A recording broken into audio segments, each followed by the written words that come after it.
Hello again. So here we are, a few days after full moon, the last moon of winter, and almost 2 weeks before the first moon of spring. Equinox is going to be coming up, right? In a week and a half. We're in this liminal space in between, and today I'm finding myself caught in all the liminal spaces. So when you find yourself there, sometimes it's a reminder to just give yourself pause and enjoy being just in the moment. You're neither there nor here or where you are. You're just in the moment, and just give yourself a moment to appreciate it. So I'm in so many different liminal spaces. I am in all the in-betweens. I am actually finished packing and absolutely no time to do anything else except tea. There's always time for tea. If there's not time for tea, then you need to already have been left the house. So flying out this afternoon, going to end up in Sedona for a conference for Equinox Weekend, um, Renee Demisel's Goddess Divine Retreat Weekend, and I'm so looking forward to being able to be a participant and not a facilitator, not a leader. I am so grateful for all the other community leaders. So here I am. I'm not really organizing anything in this moment, and I'm not quite yet just the attendee and the participant yet. I'm in this in between. I'm still coordinating things, but not really. Um, Not time to go to the train station to head down to the airport, but not enough time to break out my laptop and break out my books and start doing any kind of coordinating for anything else that I have coming up this year. It's just sit down, say hello, drink a cup of tea, speak with my deity, listen to my soul. Where are you in your liminal spaces? Are you honoring yourself? Are you taking a moment to tune into where are you when you have so much that needs to be done and so much that's a work in progress? But in this moment, in this time, there's nothing for you to do. I'm completely in flux with my house. My house is in a better state of repair. We've been under construction for weeks, and these creamy colored walls now instead of the brown paneling I used to have, and all the other things that have been done, which are dramatically great improvements. But as you know, anytime that you start doing a project, you start doing something, especially self improvement, it's just the beginning. You start to see all the other little things. So now I have to scrub my windows and the doors and the entranceways and get all of those ready, because although you didn't see how dingy they had become when everything was so dark in here, now that it's so bright and the light can come in, I have a lot more work. So, here I felt I was ready for spring and ready to have everything come in. I'm like, there's so much I still have to do now that's visibly noticeable now, and I'm going away for 2 weeks. So, not enough time to do any of them before my train. Time to just sit, have a cup of tea, check in with myself, check in with all of you, and say hi. Um, Honor that space and don't let it overwhelm you. Don't let it make you feel like you are immobilized, and don't let it make you feel like you are being unproductive when there's so much that you need to be doing, because you are being so productive for yourself in that moment that you just let yourself take whatever time it is that you have between what you were doing, what you need to do next, between getting ready and the doing it. And just be still with yourself for a few minutes and let yourself appreciate that you're caught up on what needs to be done for right now. That's a great accomplishment, and you should enjoy it. So many of us are programmed to need to get the next thing done. If we're not busy, if we're not moving, if we're not doing something, then we're procrastinating and we're being lazy and we're being unproductive.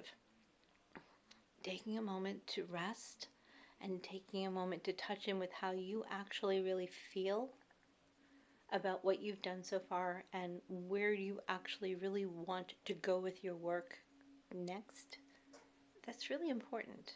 You can always change direction.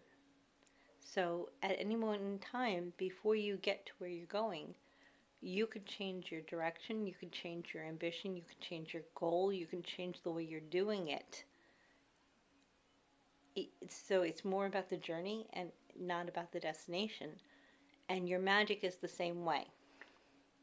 There's some spell work, there's some intention work that we do that's really kind of a set it and forget it or a one and done. But the majority of it is progressive. And you start something and you check in with it the next day. You check in with it the next time it occurs to you. You check in on it on a monthly cycle. Whatever it is that you set up for yourself or however your magic flows. But magic is like a fire. Or magic is like when you're trying to channel water somewhere where it wasn't originally intending to go on its own. Or, any of the elements. It applies to any of the elements. But you have to constantly be checking and intending it. I'm a fire girl, so I like to use fire associations if you haven't noticed yet. When you set a fire, when you get it going, there are certain things that you could just set and forget. You can't forget about them. You have to pay attention to them for safety. But a candle, generally, you can light it and it will continue to burn until it runs out of fuel. However, if you're building something more complicated like a deep pillar candle with lots of inclusions, or you're setting a fire outside and you're building a bonfire, you're building a campfire, you really have to pay attention to it because either one of two things usually happen. It either goes up brilliantly, burns really fast, and gets out of control, or it starts, it smolders, it smokes itself out. You need to keep blowing on it. You need to keep moving it. You need to keep infusing your own energy. You need to keep infusing it with your own attention. You need to keep course correcting the way that you built it. You need to keep monitoring it and attending it and working it. And your fire will be magnificent. Absolutely. But you can't walk away from it for long. You can't ignore it for long. You have to keep going back and checking in with it and seeing what it needs. Most of your perpetual magic is going to be this way. So that's why we advocate that you do some form of journaling or documentation for yourself, that you can keep checking in and monitoring your progress. In this liminal space between doesn't really feel like winter anymore, but spring really isn't here yet. Start thinking about all the things that you have already learned, the seeds that you have collected or the winter seeds that you have already planted in yourself. And what do you need to kind of really germinate them and get them tended to? A lot of times there are certain seeds you can broadcast and they'll just grow. You throw them in the wind like dandelions. They don't really work well when you plant them on purpose, but they grow everywhere. Other things are very picky about what they need and how they're going to grow. Check in with yourself. Every life experience that you've ever had, even the bad ones, you get to choose what you've taken from it, and you get to choose what seeds you're going to manifest or what ones are you going to throw in the fire and burn away. You get to choose, but you have to pay attention. So when you get yourself caught in your liminal spaces over the next couple weeks, check in with yourself. You're not doing nothing. You're communicating with your own soul. You're communicating with your mind. You're communicating with your heart. Whatever deities or entities that you work with, your ancestors, listen for your messages. Be aware. Be cognizant. Be magical. And then when you're ready, you've had a chance to exhale and take another breath, step out into your springtime. And I love you all. Life is magical, and so are you. I will check in with you again if I can over the next couple weeks. Otherwise, I will just let you know how wonderful Sedona was. Bye for now.